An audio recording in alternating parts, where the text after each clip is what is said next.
the first question I got to ask both of y'all is, how do you deliver this information to people? Because I mean, man, I've spoken to y'all many times, and even after speaking to you many times, some stuff I'm like, damn, wait, what? And I got to go back and think about it and read my notes and everything. It's a lot of info. It's a lot that you can do. It's a lot that comes with it. You know, how do you deliver this information to people without scaring them off? Complicated. Very carefully. Very carefully. What we try to do is we try to first get you to understand who you are and the whole scenario, right? And if we're talking about trust, there's only 3 positions that can be played inside of a trust.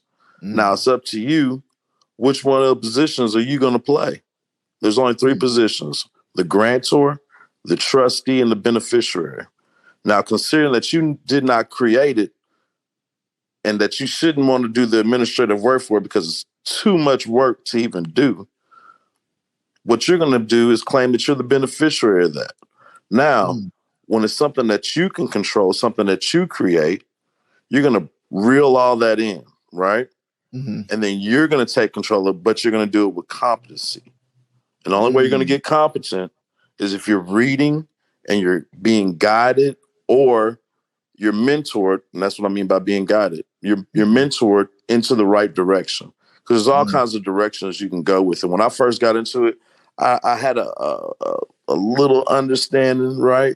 Yeah. But once I started reading the actual text and how it's formed and the form of a trust and what is the purposes for these different trusts, then you start having a further understanding of what it is. And it's, in law, is considered a natural person.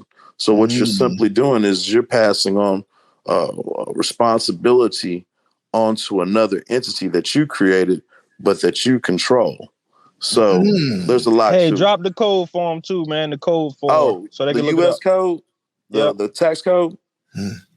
26 CFR 1.671-5 is underneath the widely held fixed investment trust.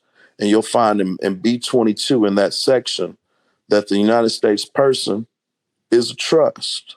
Repeat that code one more time. Let me make sure the team got it too. 26 CFR 1.671-5. Okay. And then B22 is going to say the U.S. person is a trust.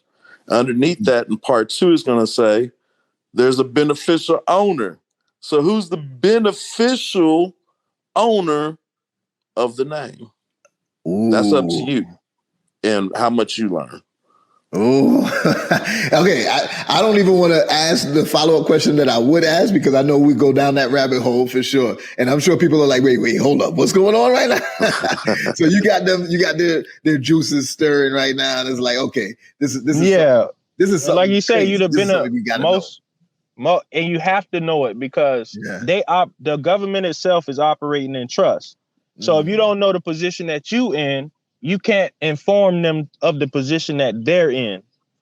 So if they're your trustee and you the beneficiary, then they're supposed to handle your affairs for you as your trustee, as if you did a regular trust yourself.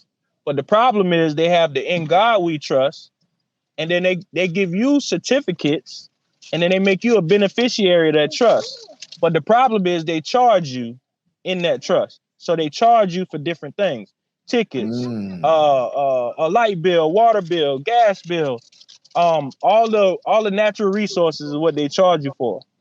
But once you start to understand you're the beneficiary, then you can start to take that role back, and you can show them as the trustee, like, okay, you're supposed to handle this for me. So my job is to study and to study trust, so I can understand how to tell you to operate for me. Like, just if you had a lawyer. Some people let the lawyer just run in the courtroom and do things. But when you're dealing with trust, you don't hire a lawyer. You self-represent yourself.